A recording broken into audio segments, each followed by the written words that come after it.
بسم الله الرحمن الرحيم.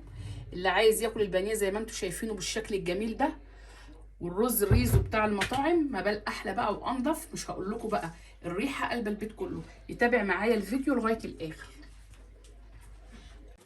بسم الله الرحمن الرحيم. اول حاجه بقى نبدا بالفراخ البانيه. انا غسلتها كويس جدا، بعد ما قطعتها غسلتها كويس جدا وحط عليها خل وحط عليها ليمون، وبعد كده هنصفيها دلوقتي كويس جدا برضو على مناديل المطبخ. وهنا ده دقيق، ودول 5 بيضات، واللي عنده 3 كبار مفيش مشاكل لان دول صغيرين عشان كده استخدمت 5. ودي معلقه ملح كبيره، معلقه فلفل اسمر كبيره، بقسماط هنحتاجه، ودي 3 معالق لبن هنحطهم مع البيض علشان ما يخليش الفراخ تنشف مننا، ناكلها وهتبقى هتدي منظر حلو ذهبي وتبقى في نفس الوقت ما نشفتش مننا. تمام. هنصفي الفراخ بقى دلوقتي وارجع لكم تاني. نقول بسم الله الرحمن الرحيم ونصلي على النبي عليه افضل الصلاه والسلام. انا نشفت الفراخ كويس جدا زي ما انتم شايفين بالمناديل بتاعه المطبخ، علشان لما بيكون فيها سوائل الكفر اللي عليها ده بيقع، فاهم حاجه ننشفها كويس زي ما انتم شايفين كده. ودلوقتي نحط الفلفل الاسمر على البقسماط والملح واللبن هنحطه على البيض. تمام. ومفيش اي حاجه اكتر من كده، دي مبسطه جدا. احنا طبعا في الفراخ برضو بنعملها بالتوابل، ما بتبقاش وحشه، بتبقى حلوه، بس دي لما بتكوني مستعجله سهله جدا وطعمه جدا، وفي نفس الوقت ما بتاخدش منك وقت خالص. فدلوقتي مفيش هنضرب البيض زي ما انتم شايفين، ومش هتاخد منك وقت نهائي، وفي نفس الوقت حاسه بطعم الفراخ جميل، مفيش الا فلفل اسمر وملح اللي هنستخدمه فيها. وهنعمل معاها ان شاء الله الرز الريزو بتاع المطاعم. وده بقى طبعا دي حاجه انت عاملاها في البيت، نظافه وجمال وطعم خيالي. هعمله لكم ان شاء الله بعد ما نعمل الفراخ.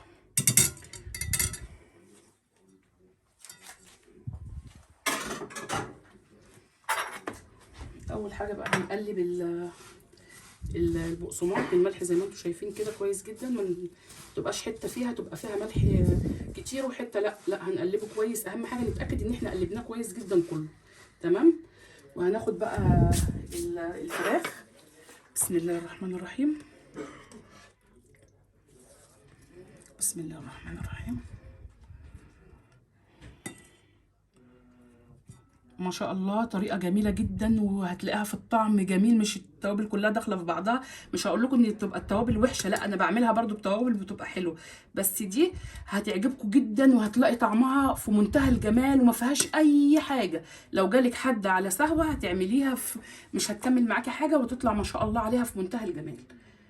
مفيش، هنقوم حاطينها في البقسماط زي ما انتم شايفين، ونحاول نتك عليها كويس جدا علشان الكفر بتاعها ما يقعش، ما اول ما ندخله الزيت يقع، لا زي ما انتم شايفين هي ما فيهاش مشاكل خالص. نجيب الطبق بقى اللي هنطلع فيه ومعاكم ان شاء الله، مش هسيبها كتير، هنحطها في الزيت على طول. في ناس بتدخلها التلاجة، انا مش هدخل تلاجة عشان برضو للمستعجل، دي طريقة حلوة عشان المستعجل مش هتاخد معاه وقت. تمام. احنا دلوقتي اهو عملناه كويس جدا في البقسماط. دلوقتي بقى زي ما انتم شايفين احنا خلصنا الكميه، ونزلت بيها زي ما انتم شايفين اهو في الزيت. تمام. وانا كنت مخليه الزيت معليه النار اول ما حطيته، بس دلوقتي عملته على نار متوسطه زي ما انتم شايفين عشان ما تتحرقش وما تبقاش استوت. بسم الله الرحمن الرحيم. دلوقتي دون الرز زي ما انتم شايفين.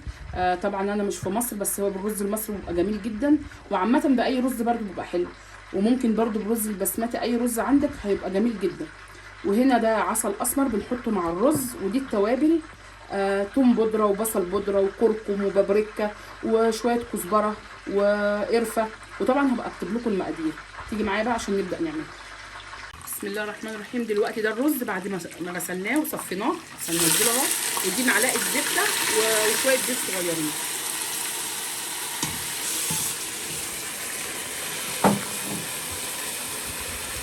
دلوقتي دي التوابل.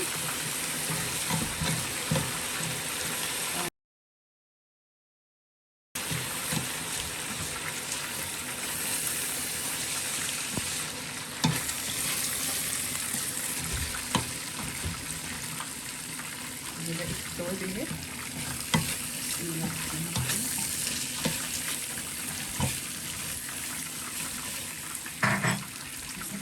كويس جدا مع التوابل كده زي ما انتم شايفين، وبعدين ننزل بالعسل الاسمر.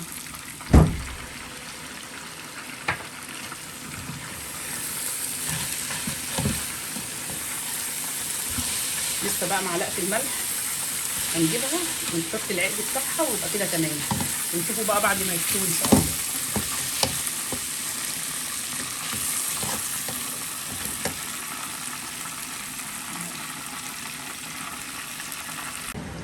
دلوقتي زي ما انتم شايفين العقد اهو، وحطينا الملح وكده تمام بقى، هيغلي زي ما بيغلي كده هنوطي عليه.